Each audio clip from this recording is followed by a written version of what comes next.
നാനൂറാൻ എവിടെയെന്ന ചോദ്യമാണ് രാജ്യം ചോദിച്ചു തുടങ്ങിയത്. ആദ്യ 2 ഘട്ടത്തിലെ തെരഞ്ഞെടുപ്പ് നടന്നു കഴിഞ്ഞതോടെ പ്രതിരോധത്തിലായ പ്രധാനമന്ത്രി 400 സീറ്റ് കിട്ടിയില്ലെങ്കിലും സാരമില്ല, കേവല ഭൂരിപക്ഷം ലഭിച്ചാൽ മതിയെന്നുള്ള നെട്ടോട്ടത്തിലാണിപ്പോൾ. ഈ സാഹചര്യത്തിൽ രാജ്യത്തെ വോട്ടർമാരിൽ വലിയൊരു വിഭാഗം ഉറച്ചു വിശ്വസിക്കുന്ന ഒരു കാര്യമുണ്ട്. അതായത് 2024 ലോക്സഭാ തെരഞ്ഞെടുപ്പ് എന്ന് പറയുന്നത് 2004 പൊതു തെരഞ്ഞെടുപ്പിൻ്റെ ആവർത്തനമാണെന്ന സത്യം. 8 വർഷത്തെ ഭരണത്തിന് ശേഷം BJPയെയും മൂന്നാം മുന്നണിയെയും പുറത്താക്കി കോൺഗ്രസ് കേന്ദ്രത്തിൽ വീണ്ടും അധികാരത്തിൽ വന്നത് 2004 10 വർഷം പൂർത്തിയാക്കിയ നരേന്ദ്രമോദി സർക്കാരിനെ പുറത്താക്കി കോൺഗ്രസ് സഖ്യം അധികാരത്തിലെത്തുന്ന വർഷമായിരിക്കും 2024 എന്ന് ഉറപ്പിക്കുകയാണ്.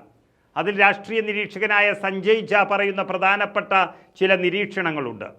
രാജ്യത്താകെയുള്ള 543 ലോക്സഭാ സീറ്റുകളിൽ BJP പരമാവധി 210 മുതൽ 215 സീറ്റുകളിൽ ഒതുങ്ങാൻ പോവുകയാണ്. ഒരുപക്ഷെ ഏറ്റവും മോശം സാഹചര്യത്തിൽ ഇത് 200-ൽ താഴെയാകാനും സാധ്യതയുണ്ട്. 1ഉം 2ഉം ഘട്ടങ്ങളിലെ തെരഞ്ഞെടുപ്പിന് ശേഷം കോൺഗ്രസും ഇന്ത്യ മുന്നണിയും വ്യക്തമായ ഭൂരിപക്ഷം നേടുമെന്ന് എല്ലാവരും ഉറപ്പിച്ചതിന് ശേഷം അതിൻ്റെ തരംഗം ബാക്കിയുള്ള 5 ഘട്ടങ്ങളിലും ഉണ്ടാകുമെന്ന ഒരു ഭയം നരേന്ദ്രമോദിക്കും BJPക്കും വന്നിരിക്കുന്നു. അല്ലെങ്കിൽ തെരഞ്ഞെടുപ്പ് സമയത്തൊക്കെ തൊട്ടതെല്ലാം പൊന്നാക്കി തകർത്ത് കയറാറുള്ള നരേന്ദ്രമോദി തീർത്തും പ്രതിരോധത്തിലായിരിക്കുന്ന ഒരു കാഴ്ചയാണ് ഇപ്പോൾ രാജ്യം കാണുന്നത്.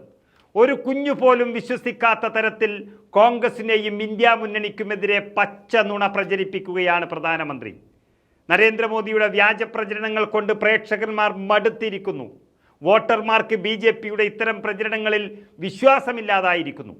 ജനങ്ങളുടെ ഈ വിശ്വാസക്കുറവ് BJPയെ വളരെയധികം ബാധിച്ചിരിക്കുകയാണ്.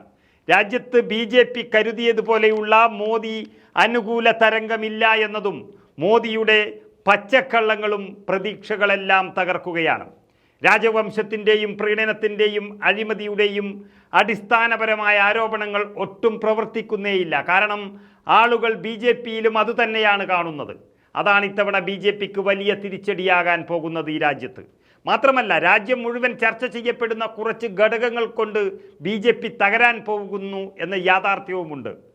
നരേന്ദ്രമോദിയുടെ മുസ്ലിം അല്ലെങ്കിൽ ന്യൂനപക്ഷ വിരുദ്ധ ധ്രുവീകരണം, അതുപോലെ അധികാരത്തിൻ്റെ അഹങ്കാരം, കോൺഗ്രസ് ബാങ്ക് അക്കൗണ്ടുകൾ തകർക്കുന്നതിലും അരവിന്ദ് കെജ്രിവാളിനെ അറസ്റ്റ് ചെയ്യുന്നതിലും പ്രതിപക്ഷത്തെ ഭീഷണിപ്പെടുത്തിയതുമായ പ്രധാനമന്ത്രിയുടെ തന്ത്രപരമായ മണ്ടത്തരം, അതുപോലെ കന്നി വോട്ടർമാരെ വില കുറിച്ച് കാണുന്നത് തുടങ്ങിയവയെല്ലാം BJPക്ക് വലിയ തിരിച്ചടി നൽകാൻ പോകുന്ന കാരണങ്ങളാണ് എന്ന് ഈ രാജ്യം പറഞ്ഞു തുടങ്ങിയിരിക്കുന്നു. പച്ചക്കള്ളങ്ങൾ കൊണ്ട് 2014 കെട്ടിപ്പൊക്കിയൊരു ഭരണം അത് 2024 അതേ പച്ചക്കള്ളങ്ങൾ കൊണ്ട് തകരാൻ പോവുകയാണെന്ന തിരിച്ചറിവ് അത് നരേന്ദ്രമോദിക്ക് തന്നെ കിട്ടിയതിൻ്റെ വെപ്രാളമാണ് ഇപ്പോൾ കണ്ടുകൊണ്ടിരിക്കുന്നത്. 400 സീറ്റ് കിട്ടുമെന്ന് പറഞ്ഞു തുടങ്ങിയ നാനൂറാൻ്റെ പ്രകടനം ഇപ്പോൾ പ്രതിരോധിക്കാൻ പോലും സാധിക്കാതെ പെരുവഴിയിൽ നിൽക്കുകയാണ്. നാനൂറാൻ എവിടെയെന്നും മാളത്തിൽ ഒളിച്ചുപോയെന്നും ജനങ്ങൾ ചോദിച്ചു തുടങ്ങിയിരിക്കുന്നു രാജ്യത്ത്.